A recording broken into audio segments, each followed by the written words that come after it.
안녕하세요. 저는 50대 후반의 여자이고 딸 한 명과 단 둘이 삽니다. 남편과는 오래전 사별했어요. 사실 저에게는 양아들이 한 명 있었는데 그 아이는 또 10여 년 전 집을 나갔습니다. 재석이는 아직도 소식이 깜깜무소식이야? 넌 강산도 변하는데 지난 일을 지치지도 않고 묻더라. 너 고생하며 사는 거 볼 때마다 속상해서 그러지. 내가 괜히 그러니? 그러게 말이다. 그때 사업이 그렇게 폭삭 망하지만 않았어도. 그러니까 아무리 아들이라지만 사업하는데 네가 보증을 서줄 게 뭐야? 그럼 보증인이 필요한 상황에 아무도 들어주는 사람은 없고 내가 아니면 아들이 죽게 생겼다는데 어쩌라고. 이런 말 네가 어떻게 들을지 모르겠지만 솔직히 재석이가 뭐 네 배 아파 낳은 친아들도 아니었지 않니? 내가 배 아파 낳은 아들은 아니지만 그래도 재석이는 내가 마음으로 낳은 아들이야. 아장아장 걸을 때부터 내 품에서 키운 아이라 내 자식이나 다름없었어. 그럼 뭐하니? 그 아이 때문에 그 많던 재산 너 홀랑 날리고 미선이랑 지금 이 고생 중인데. 좋았던 일도 아닌데 자꾸 들추지 않았으면 좋겠다. 속상해서 그러지. 수십억짜리 건물이 재석이 사업 망하며 홀랑 은행 빚으로 넘어가 버렸으니 그 인사동 건물 지금 갖고 있었어 봐라. 그게 돈으로 치면 얼마니? 월세만 받고 살아도 아무 걱정 없었을 텐데. 지금 그 건물은 없고 떡볶이 장사하며 사는 게 내 현실이야. 쓰디 쓴 과거 그만 좀 얘기하자. 너 혹시라도 재석이가 다시 돌아오면 받아줄 거니? 다시 돌아올 녀석이라면 여태까지 소식한 자 없을라고. 지가 아무리 면목이 없더라도 찾아와서 석고 대제라도 해야지. 내 빼들 집 나가 이게 뭐하는 거냐고 대체. 숙자야, 재석이 때문에 고생하는 건 난데 맨날 네가 재석이 욕하며 혈압을 올리니? 옆에서 보기에 너랑 미선이 사는 거 너무 안쓰러워서 그러지. 남 부러울 거 없이 살던 모녀가 양자 하나 잘못 들이는 바람에 생고생하며 사니까. 나 이러고 사는 거 불쌍해 보여? 그래! 네 남편 살아있을 때만 해도 사모님 소리 들으며 온실의 화초처럼 살던 네가 맨날 떡볶이 소스 만들며 종일 허리 위게 장사하는 거 보니까 안 그렇단 말 못하겠다. 내가 그리 불쌍하면 오늘 떡볶이 남은 거나 네가 좀 다 사가지 그래. 너네 카페 직원들 간식하라고 갖다 주면 되잖아. 아유 알았다 기집애야. 암튼 옛날에 없던 넉살까지 늘고 난리야. 그래. 남은 떡볶이 전부랑 튀김도 10인분 포장해주라. 미운 말만 골라 해도 역시 친구밖에 없네. 자, 서비스로 순대랑 어묵도 같이 줄게. 아이고, 예, 고맙습니다요, 사장님. 남편은 세상을 떠나기 전까지 가구 대리점을 운영하는 사장님이었습니다. 저나 남편이나 집안에서 받은 유산들이 꽤 되는 편이라 처음에 대리점을 시작하는 것도 수월했고 또 남편 사업 수완이 좋아 대리점 장사도 잘 됐죠. 남편과는 부부 금슬도 좋았는데 딱 한 가지 저희 부부에게 없는 것이 있었어요. 여보, 우리 결혼한 지 8년인데 여태 아이가 안 생기는 거 보면 우리 운명에 자식은 없나 보다. 노력할 만큼 했는데도 안 되는데 어째. 당신 그렇게 아이를 원했는데 미안해. 지금이라도 나랑 이혼하고 젊은 여자 만나서. 지금 무슨 소리 하는 거야? 내가 그런 쓸데없는 소리 하지 말라고 몇 번 말하니? 내 인생의 여자는 정희 너 한 명밖에 없어. 부부 사이가 너무 좋아도 삼신할매가 질투해서 아이를 안 준다는데 우리가 그런 걸까? 당신도 참 심각한 상황에 웃음보 터지게 만드는군. 여보, 우리 그냥 귀여운 남자아이 한 명 입양하자. 어때? 남편과 저는 결혼 초부터 아이를 간절히 원했지만 저희 부부에게 임신과 출산은 허락되지 않은 사치였습니다. 갖은 방법을 써봐도 임신이 안 됐고 결혼 8년이 넘어가던 해 저희 부부는 자연 임신을 포기하고 고아원에서 어린 남자아이 한 명을 입양했어요. 그 아이가 바로 저희 부부의 큰아들 재석이었습니다. 재석이가 커갈수록 사장님을 닮아가네요. 그렇죠? 저희 부부도 볼수록 신기해서 이게 가능한 일인가 맨날 신기해한답니다. 사모님 내외께서 재석이를 워낙에 금이 어기야 기르시니 그 마음이 전해져서 재석이가 더 사장님을 닮아가나 보네요. 그러게요. 재석이는 저희 부부가 마음으로 낳은 자식인데 그래서 점점 더 닮아가는 것 같아요. 피가 섞이지 않은 아이였음에도 재석이는 커갈수록 제 남편의 외양을 닮아갔죠. 우리 집 핏줄도 아니고 남의 자식 데려다 키운다 했을 때 솔직히 고민이 많았다만 재석이 요 녀석이 우리 집안과 인연은 인연인가 보다. 어머님도 이제는 재석이가 진짜 손주로 느껴지세요? 아휴, 꼭 네 남편이 어디서 나온 아이처럼 재석이가 네 남편 어릴 때 모습을 빼다 박았단다. 참, 아유, 신통방통한 노릇이 아닐 수가 없어. 식성이랑 성미도 두 사람이 닮았어요. 채소랑 생선 좋아하는 거랑 예민하고 까탈스러운 것까지요. 슬아의 자식이 없어. 너희들 마음고생이 많았는데. 재석이가 오고 나서 너희들이 아주 살맛나게 사는 것 같아. 나도 안심이다. 네, 어머니. 저도 매사 감사하게 생각하고 살고 있어요. 그래, 지금처럼만 살아라. 인생 뭐 별거 없단다. 행복하게 가정 꾸리고 먹고 살 만큼 넉넉하게 돈도 있고 그러면 된 거지. 그때만 해도 저희 가정에 먹구름이 낄 날이 올 거라곤 전혀 생각하지 못했었습니다. 남편과는 사이가 늘 좋았고 어린 재석이를 키우는 재미에 하루가 어떻게 지났는지 모를 정도였으니까요. 남편이 운영하는 대리점도 장사가 잘 되어서 저희는 딱히 경제적으로 걱정할 것도 없었죠.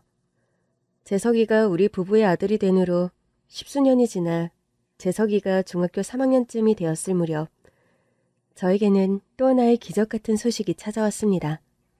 여보, 나 큰일 났어. 큰일이라니? 무슨 일이야?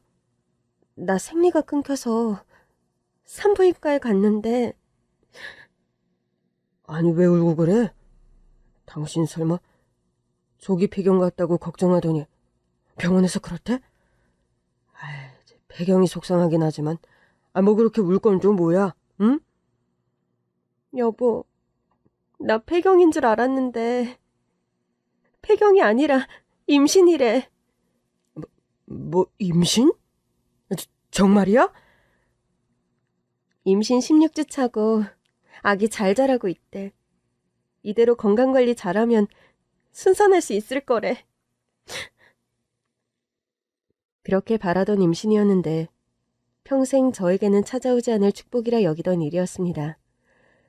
40대 초반의 나이, 생리가 한동안 없길래 저는 폐경이 빨리 찾아온 줄 알고 무거운 마음으로 산부인과를 찾았다가 날벼락 같은 기쁜 소식을 들었던 겁니다.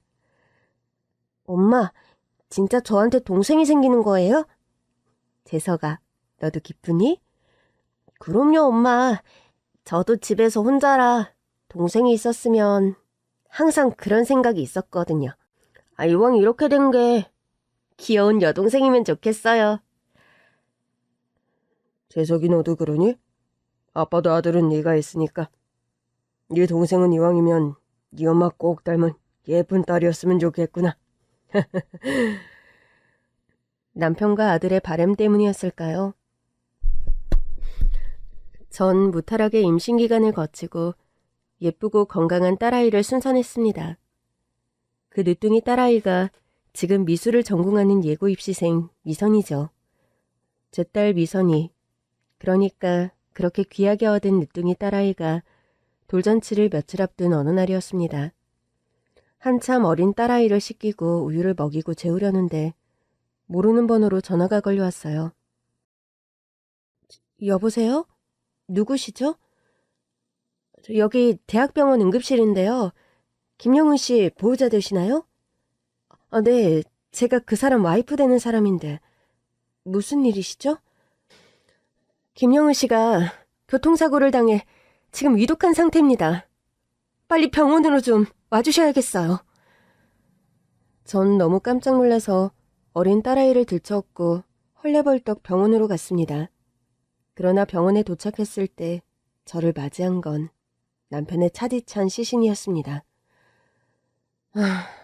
병원에 도착하셨을 때 거의 심정지 상태나 다름이 없었네요. 30여 분쯤 전에 운명하셨습니다. 이런 소식 전해드려 죄송합니다. 여보, 이게 대체 무슨 일이에요? 아침에 멀쩡하게 가구점 출근한 사람이 이게 무슨 일이냐고요? 전 미친 사람처럼 오열하며 남편을 흔들어 깨웠습니다. 저의 부름에도 어린 딸아이의 울음에도 남편은 영영 깨어나지 못했지만요. 학교에서 야간 자율학습을 하던 아들 재석이도 병원으로 달려와서 오열했습니다. 아빠, 제발 눈 좀 떠보세요. 아빠 붕어빵 아들 재석이가 맞잖아요. 아빠. 저와 재석이는 차갑게 굳은 남편의 시신 앞에서 한참을 오열했습니다. 슬픔과 황망함 속에 장례를 치렀고 그런 경황 없는 시간들을 보내다 보니 딸아이의 돌잔치는 치르지도 못했지요. 미선아, 미안하다. 엄마가 아무리 경황이 없었어도 네 돌상은 차려줬어야 하는 건데. 엄마, 무슨 그런 말이 있어요. 아빠가 갑자기 돌아가신 마당에 그럴 경황이 어딨어요? 미안해하실 필요 1도 없다니까요. 그래도 엄마 마음은 그게 아니지. 돌잔치 사진 한 장 없는 딸에게 여전히 미안한 마음이 큰 저입니다. 딸의 생일과 남편의 기일이 거의 비슷한 시기에 있다 보니까 남편 제사를 치르고 얼마 안 있어 딸 생일상을 차리고 나는 저입니다. 저희 남편이요. 살아생전 손재주가 참 좋았던 사람이에요. 그림도 잘 그리고 목공의 솜씨도 훌륭한 사람이었는데 그런 남편을 닮았는지 저희 딸은 어려서부터 그림을 곧잘 그리고 전공도 그쪽으로 정했습니다. 엄마, 우리 집 형편에 내가 예고 가는 게 맞나 몰라요. 넌 그런 걱정할 필요 없다고 엄마가 몇 번 말하니? 내가 어린애도 아니고 현실이 보이니까 걱정이 되죠. 미술 입시하는 선배들 얘기 들어보면 돈 어마어마하게 든단 말이에요. 엄마가 무슨 일이 있어도 너 미대 보내준다는 말 잊었어? 엄마 마음이야 저도 알죠. 그런데 우리 집 형편이 넉넉하지가 않잖아. 엄마가 장사하며 그렇게 고생하는데 저 혼자 미대 간다고 돈 많이 드는 공부하는 것도 마음이 무겁고. 예전만 같았으면 이런 걸로 걱정 안 해도 되었을 텐데. 재석 오빠가 사업하기 전에 우리 집 부자였어요, 엄마?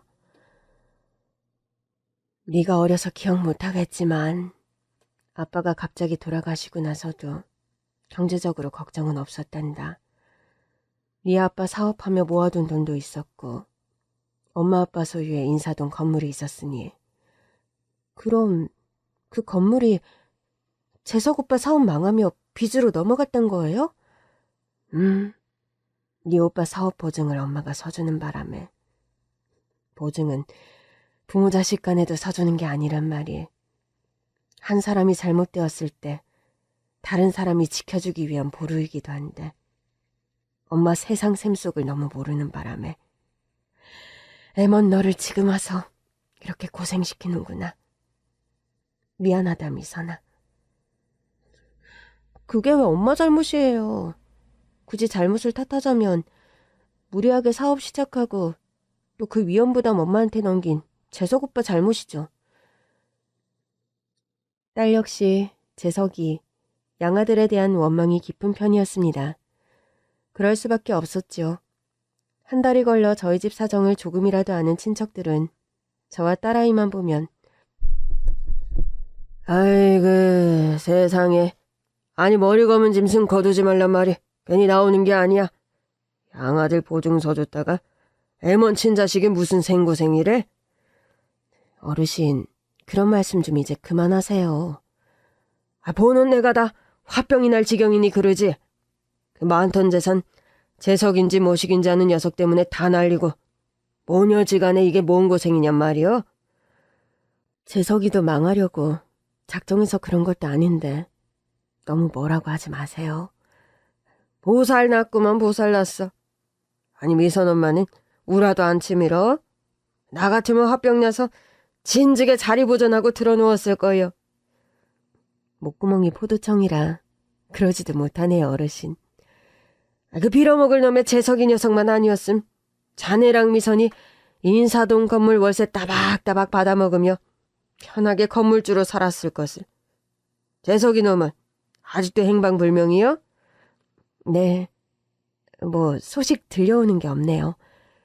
사업 대차게 말아먹고 집안 풍비박산 만들었음 지가 지 엄마랑 여동생 먹여 살리기라도 해야지. 아휴, 양심이라곤 쥐뿔도 없는 녀석이구만. 사람들은 하나같이 집안 재산을 말아먹고 잠적한 양아들 재석이를 욕했습니다.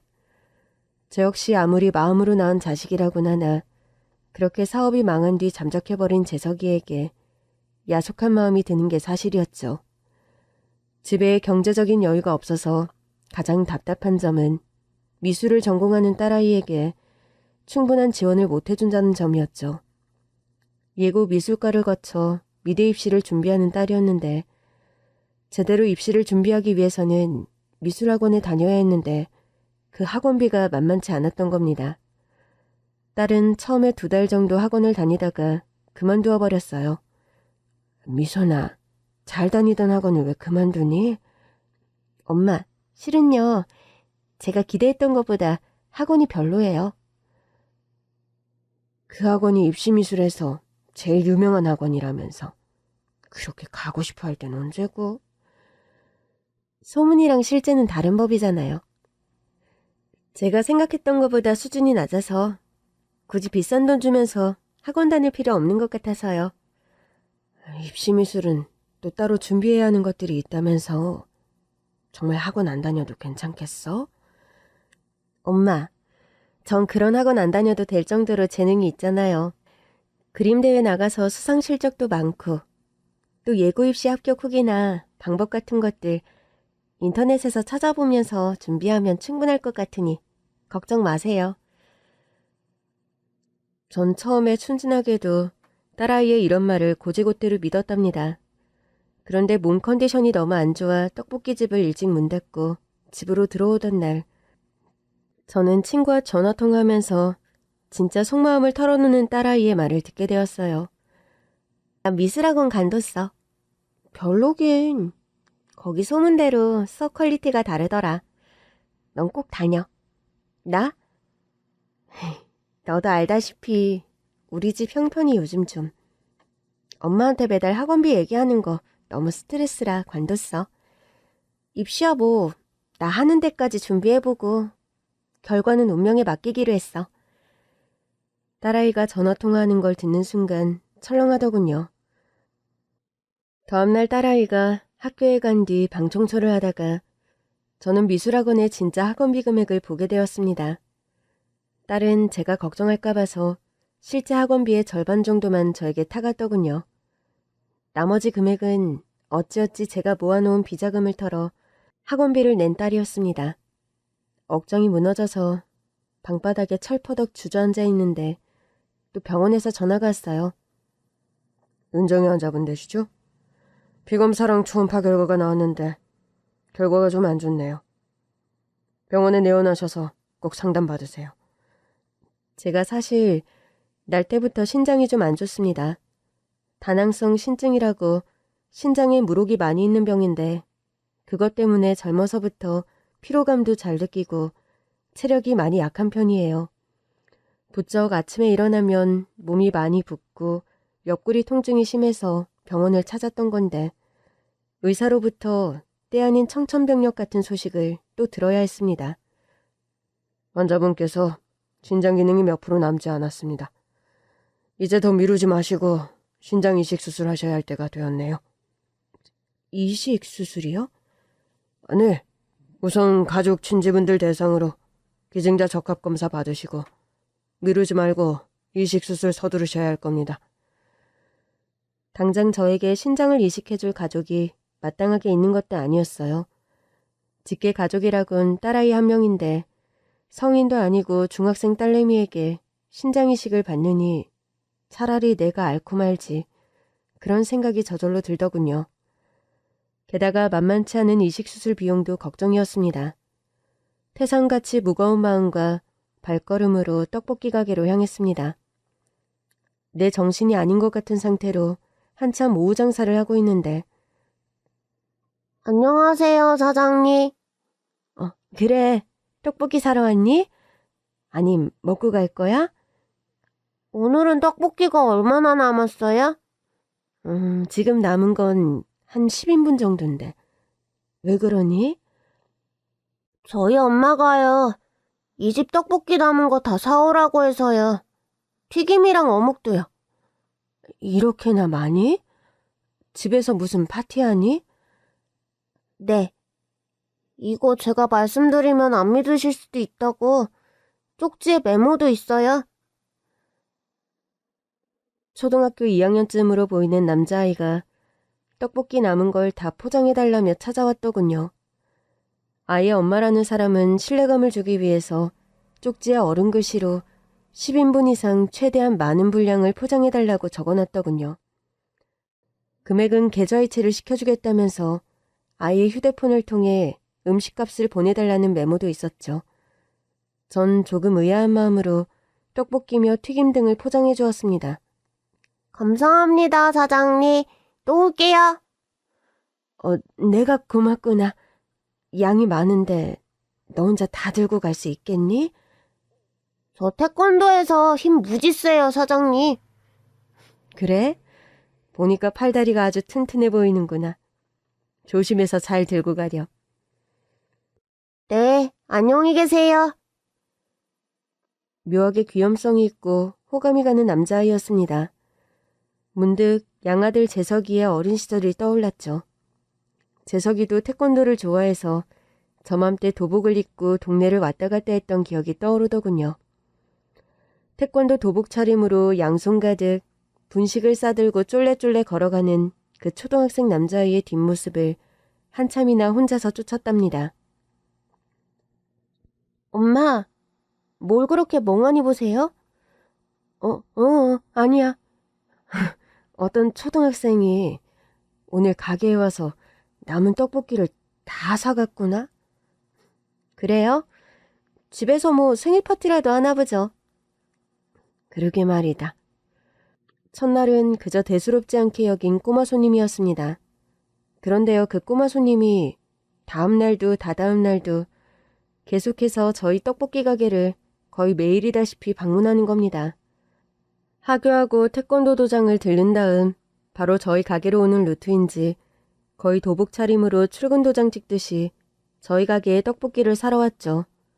그것도 1, 2인분이 아니고 매일같이 많은 양을 사가는 초등학생 꼬마였어요. 할머니, 안녕하세요. 오늘도요. 여기 있는 떡볶이 다 주세요. 오늘 또 왔구나. 그런데 이렇게 매일 떡볶이를 잔뜩 싸가서 누가 다 먹는 거니? 저희 엄마가요. 사실은 공부방을 하시는데 거기 공부방 오는 형아랑 누나들한테 떡볶이를 나눠주세요. 그러니? 그래도 그렇지. 이렇게 매일 사가면 돈이 꽤나 들 텐데. 그럼 네가 사가는 떡볶이는 매일 그 공부방 오는 누나랑 형들이 먹는 거야? 네.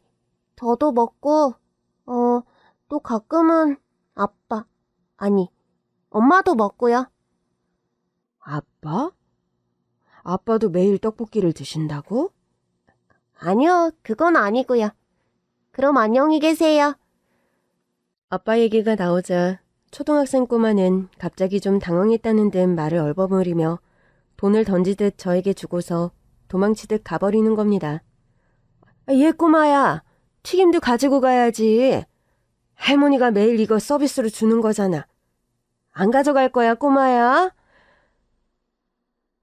저의 외침에도 뒤도 돌아보지 않고 주랭랑치듯 뛰어가 버리는 꼬마였죠. 전 순간 좀 이상한 생각이 들었고 그 꼬마의 뒤를 쫓아가 보기로 했습니다. 매일같이 비슷한 시간에 와서 가게에 남은 떡볶이를 모두 사가는 초등학생. 전 그 아이가 이상해 미행해봤고 결국 알게 된 학생의 정체에 입을 다물 수가 없었습니다. 그 초등학생이 누구였길래 그렇게 놀랐냐고요? 저희 떡볶이 가게의 큰손이었던 그 학생은 놀랍게도 오래전에 집을 나가 행방불명된 양아들 재석이의 친아들이었습니다. 그러니까 그 초등학생의 아빠가 저의 양아들 재석이었던 거죠. 아니지, 대체 어떻게 이런 일에... 너 재석이 맞지? 엄마 아들 재석이 맞는 거지? 엄마가 여길 어떻게 알고 오셨어요? 아이 꼬맹이가 매일같이 떡볶이를 하도 많이 사가서 좀 이상한 기분이 들어 쫓아와 본 거다. 그런데 이 아이의 아빠가 너라니. 처음부터 정체를 숨기려고 그랬던 거 아니고요. 죄송해요, 엄마. 언제부터 내 지척에 살았던 거야? 다시 우리 동네로 돌아왔으면 당장 엄마를 찾아와야지. 이게 뭐하는 짓이야? 진작에 엄마를 찾아뵙고 싶었는데 도무지 엄마 얼굴을 뵐 면목이 없어서 찾아뵙지 못했어요. 아빠, 이제는 할머니께 거짓말 안 해도 돼요? 그래, 민준아. 그리고 할머니께 정식으로 인사드려라. 엄마, 이 아이가 엄마 손자 민준이에요. 전 갑작스런 양아들의 소개에 너무 깜짝 놀라 정신을 차릴 수 없을 지경이었습니다. 아니, 재석아, 너 언제 결혼을 했어? 결혼도 몰래 하고 아들까지 엄마 몰래 낳은 거니? 결혼하고 엄마 찾아뵈려고 했는데 그러지 못했어요. 죄송해요. 제가 그간 살아온 얘기를 좀 드리고 싶은데 이야기가 좀 길 거예요, 엄마. 서럽게 눈물을 흘리며 지나온 이야기들을 털어놓는 아들이었습니다. 과거엔 이 사업이 망하고 우리 집 건물이 넘어가고 그래, 어린 네가 받아들이기 힘든 상황이었다는 거 엄마도 충분히 인정한다. 그렇다고 그렇게 소리 소문 없이 가출해버리면 어쩌자는 거야. 죄송해요, 엄마. 당시로선 너무 면목도 없고 무엇보다 더 엄마 곁에 있다간 더 큰 화근과 피해를 엄마와 미선이에게 끼칠지도 모를 상황이라 제가 사라질 수밖에 없었어요. 그 당시에 재석이가 진 어마어마한 사업 빚으로 제가 소유하던 건물이 은행 빚으로 넘어가고도 청산하지 못한 빚이 있었는데 그 빚 때문에 사채업자들이 자꾸 찾아왔다는 겁니다. 엄마 가진 전 재산을 제가 휴지 조각으로 만들었는데 또 빚의 구렁텅이에 엄마를 끌어들일 염치가 너무 없어서 남은 문제들은 저 스스로 좀 해결하고 짊어지자는 생각에 그래도 전후 사정을 말씀드려야 했는데 죄송해요. 아유, 세상에 빚이 또 있었단 말이니? 그래서 지금은 그때 그 복잡한 일들은 다 처리됐어? 우여곡절 끝에 닥치는 대로 일하며 갚고 또 개인회생 절차도 겪으면서 어찌저찌 해결했어요.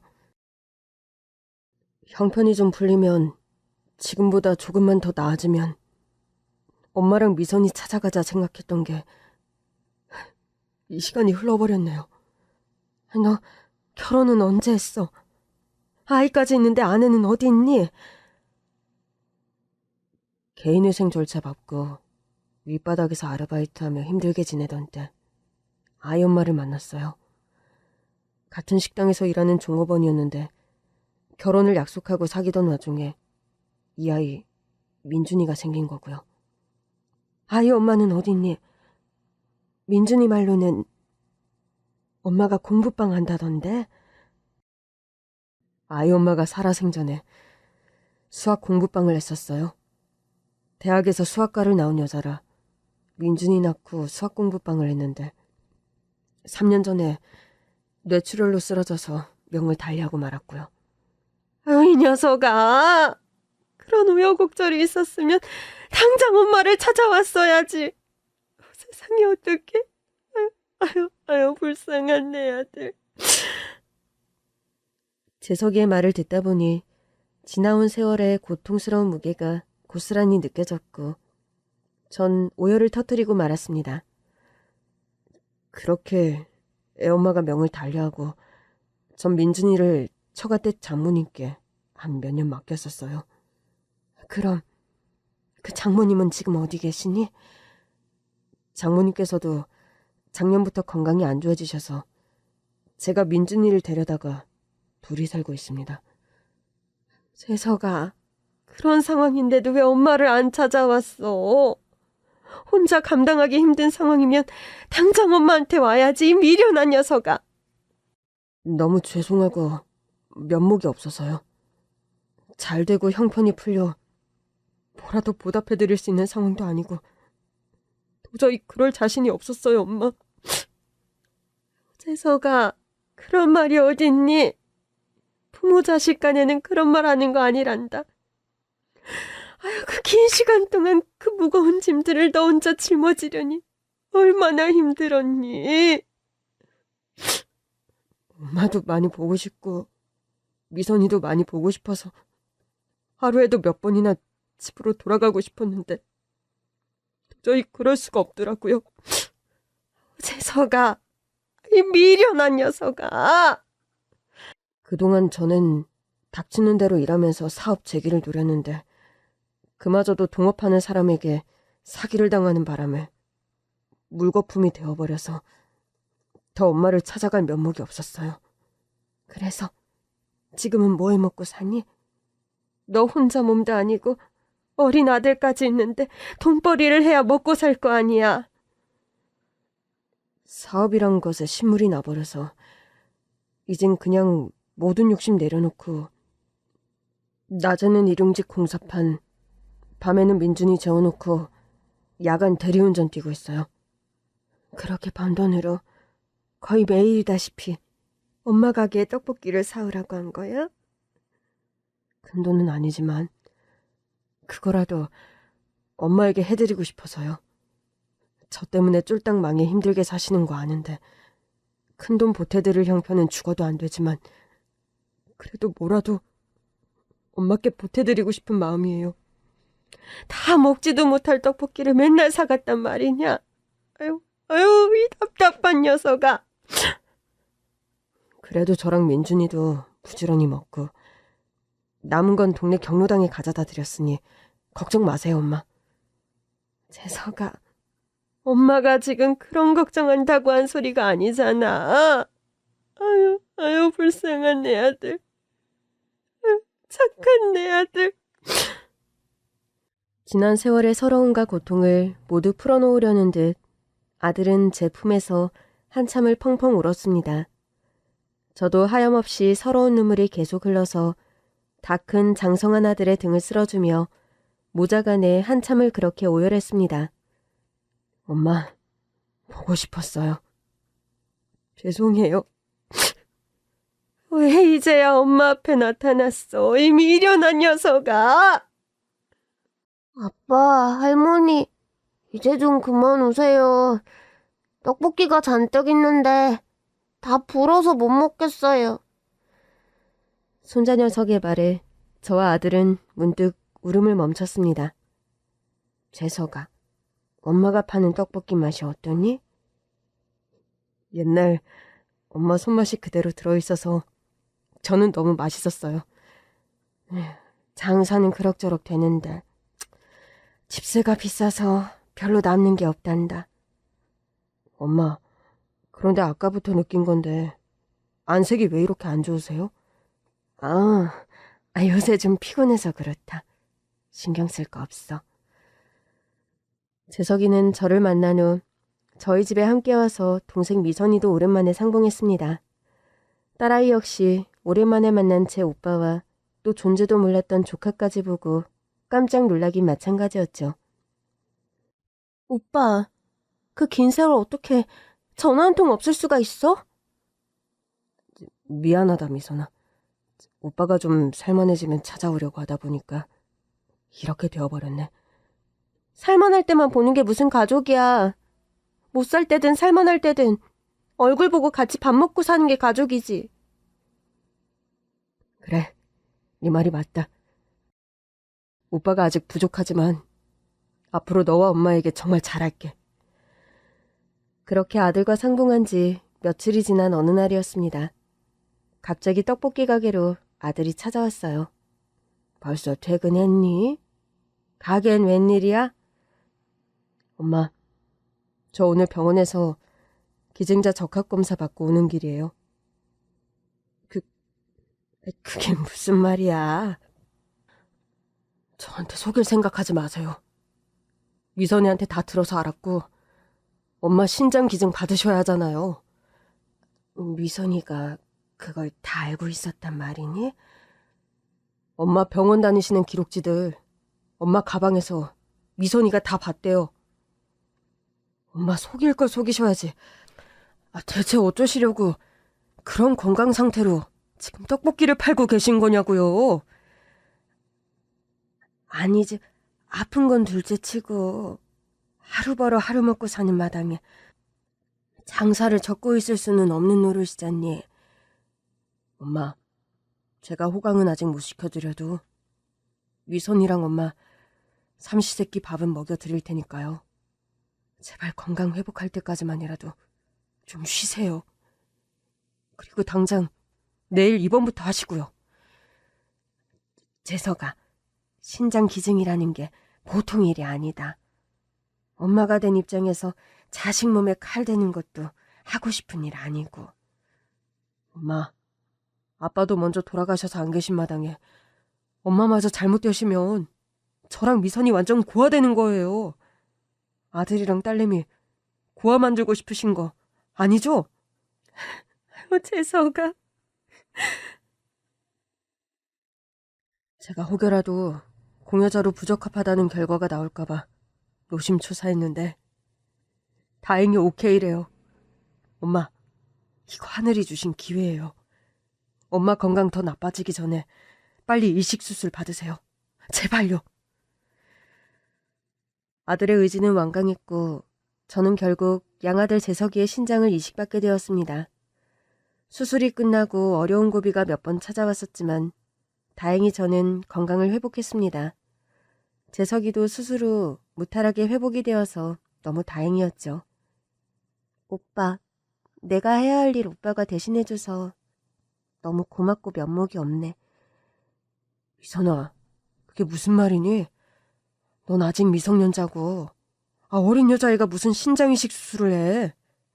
오빠인 내가 하는 게 당연하다. 고맙다, 재석아. 네 덕분에 엄마가 목숨을 건졌어. 수술비까지 네가 부담하게 해서 너무 미안하구나. 엄마, 제가 과거에 진 빚을 생각하면 이건 세 발의 피예요. 제가 면목 없고 죄송했던 과거에 비하면 이 정도 가지고 그런 말씀 마세요. 아무리 그래도 고마운 건 고마운 거지. 고맙다, 재석아. 엄마가 우리 아들 덕분에 목숨을 건졌어. 이식 수술 후에 저도 차츰 건강을 회복해서 일상으로 돌아왔고 재석이는 저보다 더 빨리 회복해서 저 대신 떡볶이집을 운영했습니다. 원래 사업을 하던 아이라 그런지 일머리가 좋고 감각이 남다르더군요. 이런 식으로 세트 메뉴로 해서 팔 생각은 미처 못했구나. 하긴 요즘은 혼자서 포장해가는 사람이 많으니 조금씩 메뉴를 섞은 1인 세트가 잘 팔릴 수밖에 없겠네. 엄마가 안 계신 동안 소스 맛도 요즘 젊은 사람들 입맛에 맞게 조금 바꿔봤어요. 맛 좀 보실래요? 나한텐 좀 간이 센 것 같긴 하지만 예전보단 감칠맛은 훨씬 좋아졌구나. 아들 재석이와 함께 떡볶이집을 운영해가면서 매출은 날이 갈수록 눈에 띄게 늘어났습니다. 한 계절 정도가 지났을 때였어요. 요식업을 하는 대형업체로부터 프랜차이즈 제의를 받았고 저와 재석이의 떡볶이집은 처음으로 2호점도 내게 되었죠. 이럴 줄 알았으면 좀 더 일찍 너와 동업할 걸 그랬다, 재석아. 그러게, 엄마. 엄마랑 사업 합이 이렇게 좋을 줄 알았다면 좀 더 일찍 집으로 돌아올 걸 그랬어요. 저와 재석이의 떡볶이집은 입소문을 타며 장사가 점점 잘 됐고 여러 개의 분점을 거느린 프랜차이즈로 성공했습니다. 떡볶이집 장사가 잘 되더니 정희 너 신수가 아주 훤해졌다. 분점이 여러 개 늘면서 재석이가 나보고는 자꾸 쉬라고 해서. 하긴 네가 이식수술도 받았고 건강관리가 우선이니 재석이 말 들어. 내가 할 땐 겨우 동네 분식점 수준을 못 넘어섰는데 아들이랑 같이 하고 나서 일이 대박이 날 줄은 나도 몰랐다. 재석이 걔가 이 사업 저 사업 말아먹으며 노하우가 꽤 생긴 모양이다. 이번 사업은 아주 잘 해내는 거 보면. 그러게 말이다. 상처뿐인 영광이 아니라 다행이지 뭐. 확실히 메뉴 개발이나 분점화하는 것도 보니까 우리 재석이가 사업 감각이 있더라고. 이러다 너 재석이 때문에 말아먹은 건물 도로 올리는 거 아니니? 아휴, 아직 그 정도는 아니다 얘. 친구는 그런 농담을 제게 했는데 친구의 기분 좋은 농담은 몇 년 후 현실로 실현이 되었습니다. 재석이가 저희 집 떡볶이를 밀키트로 만들어 파는 사업을 시작했고 이것이 홈쇼핑이나 쇼핑몰 등에서 인기를 끌면서 소위 말하는 대박을 치게 된 것이었죠. 엄마, 생신 축하드려요. 오늘 식사하러 가시기 전에 들릴 곳이 있어요. 갑자기 어딜 간다는 거야? 제 생일을 맞아서 가족 식사를 하러 가기로 한 날이었는데 대뜸 저를 낯선 건물 앞으로 데리고 가는 아들이었죠. 재석아, 여기가 어디니? 엄마, 이 5층짜리 건물 보이세요? 그래, 봉사가 아니니 당연히 보이지. 생뚱맞게 남의 건물 앞에는 왜 데리고 온 거야? 엄마, 이 건물이 오늘 엄마 생신 선물이에요. 뭐라고? 생일 선물? 오빠, 엄마 생일 선물 치고는 너무 거한 거 아니야? 우와, 아빠가 할머니 생일 선물로 건물을 사드린 거예요? 엄마, 옛날에 제 사업 실패로 엄마 건물 경매로 넘어가고 그 긴 세월 엄마와 미선이가 저 때문에 고생한 거 생각하면 지금도 목이 메어요. 재석아, 다 지난 일이고 이제는 네 덕분에 우리 식구가 전부 돈 걱정 안 하고 잘 살고 있지 않니? 그거야, 이제 제가 집안의 가장이니 당연한 거고요. 제가 사업 망하며 넘어갔던 건물 엄마한테 다시 사드리고 싶어서 마련한 거예요. 그런 말을 하며 건물 등기 이전 서류를 저에게 내미는 아들이었습니다. 소유주가 제 이름으로 박힌 부동산 서류를 보고 저는 깜짝 놀랐죠. 재석아, 사업 규모가 이런 건물을 살 정도로 그렇게 성장한 거니? 밀키트 사업이 잘 되면서 건물 매입할 자본이 생길 정도로요. 대출도 거의 없이 현금으로 산 건물이에요, 엄마. 아우, 세상에, 우리 가족이 다시 건물주가 되다니. 엄마가 실감이 나질 않는구나. 아들 재석이 덕분에 저는 다시 건물주가 되었습니다. 과거에 가지고 있던 건물보다 되려 더 위치도 좋고 규모도 큰 건물이었어요. 그간 고생하신 거 저 이제 다 보답해드리고 싶어요. 엄마는 남은 여생 여기서 나오는 월세 관리하면서 여행 다니시고 맛난 거 사드시고 편하게 사셨으면 해요. 재석아, 날 이렇게까지 생각해주다니. 엄마가 너무 고맙고 감동해서 뭐라 할 말이 없구나.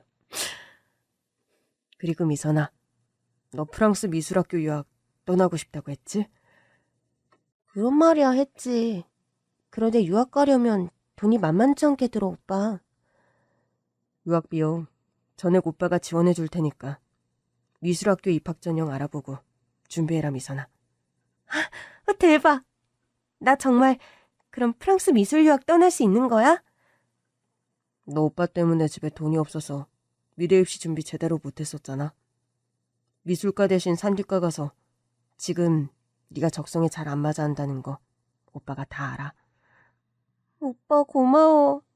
한때 오빠를 원망했는데 너무 미안해. 뭘 울고 그러니? 오늘처럼 기분 좋은 날 우리 웃자 미선아. 재석아, 그런데 건물 1, 2층이 다 식당을 운영하다 업종을 뺀 걸로 보인다. 엄마, 그게 사실은요. 알고 보니까요. 아들이 저를 위해 매입한 그 건물에 아들의 과거 사업을 망하게 하고 도망간 동업자가 운영 중인 식당이 있었다고 합니다. 예전에 너랑 같이 창업한다고 자금 끌어써 놓고 지 지분만 챙기고 홀랑 도망갔던 그놈 말이냐? 네. 온갖 피해랑 책임은 제가 다 지게 만들어 놓고 지 살궁리 챙겨서 해외로 도피했다가 도둑고양이처럼 이 건물 1, 2층서 갈비집을 버젓이 운영 중이었더라고요. 그래서 그놈을 그냥 뒀어? 그런 야비하고 남의 등골 빼먹는 놈을 어떻게 그냥 둬요. 국내 들어온 거 확인했으니 늦었지만 사기죄로 고소 들어갔고 당장 갈비집 빼라고 해서 내쫓았어요. 아유, 잘했다. 사필귀정이라더니 천인공노할 그놈이 이제야 제대로 벌을 받는구나. 듣는 내가 속이 다 후련하다, 오빠. 그 사람 때문에 오빠 사업 망하고 우리 식구 고생한 거 생각하면 정말. 그래, 아주 나쁜 놈이 확실하다만 네 오빠가 고소도 했고 또 건물에서 내쫓아버렸다고 하니 이제 우리는 그딴 놈은 기억에서 훌훌 털어버리자, 미선아. 그래요, 엄마. 엄마 말씀이 옳아요. 미선아, 민준아, 얼른 차에 타라. 식당 예약해뒀는데 이러다 늦을라. 맞아. 늦기 전에 빨리 출발하자. 거기 원체 맛집이라 오빠가 몇 달 전부터 어렵게 예약한 곳인데 늦으면 안 되지? 딸과 아들, 손주까지 온 식구가 함께 가족 식사를 하는 저녁. 행복하다는 생각이 들었습니다. 손주 녀석은 식당 한 룸에서 저에게 생일 축하 노래도 불러주었죠.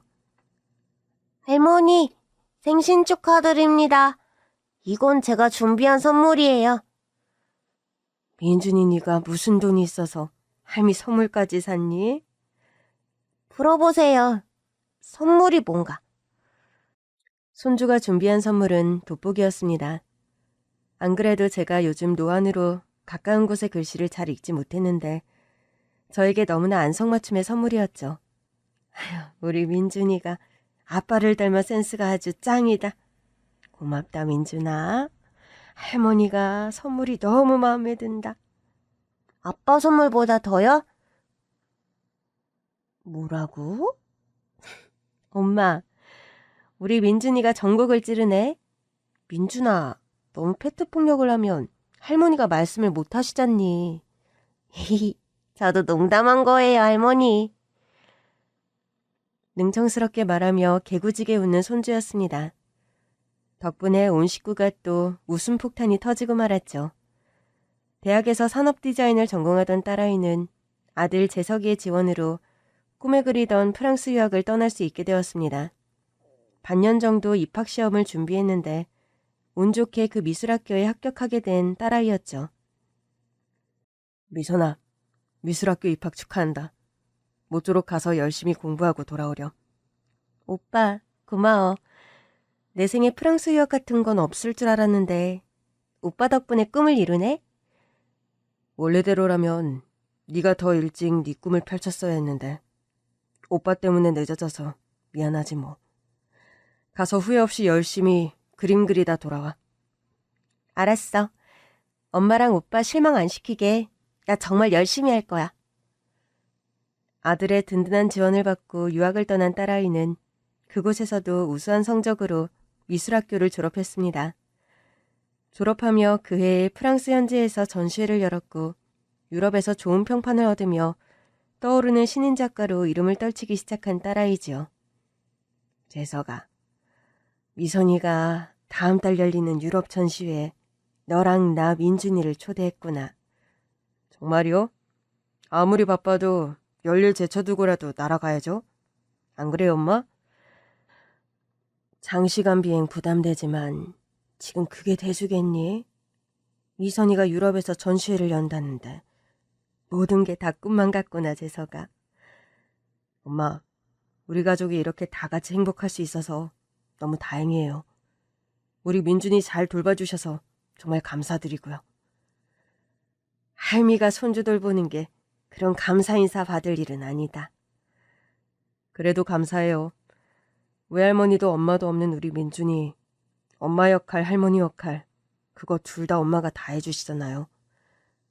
재석아, 너도 아들 역할, 오빠 역할, 네 아버지가 계셨다면 해야 할 가장 역할까지 1인 3역을 네가 혼자 다 하잖니. 너에게 고마운 건 알란다. 아니에요, 엄마. 과거에 엄마와 미선이에게 진 빚을 이제라도 갚을 수 있어 너무 다행이에요.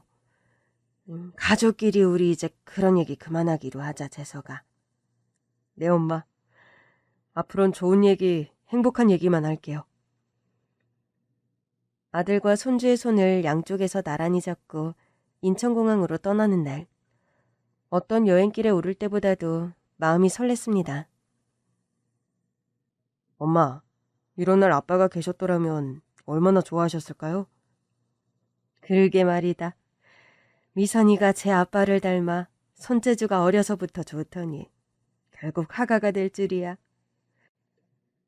할머니, 할아버지는 식구 중에 누굴 제일 많이 닮았어요?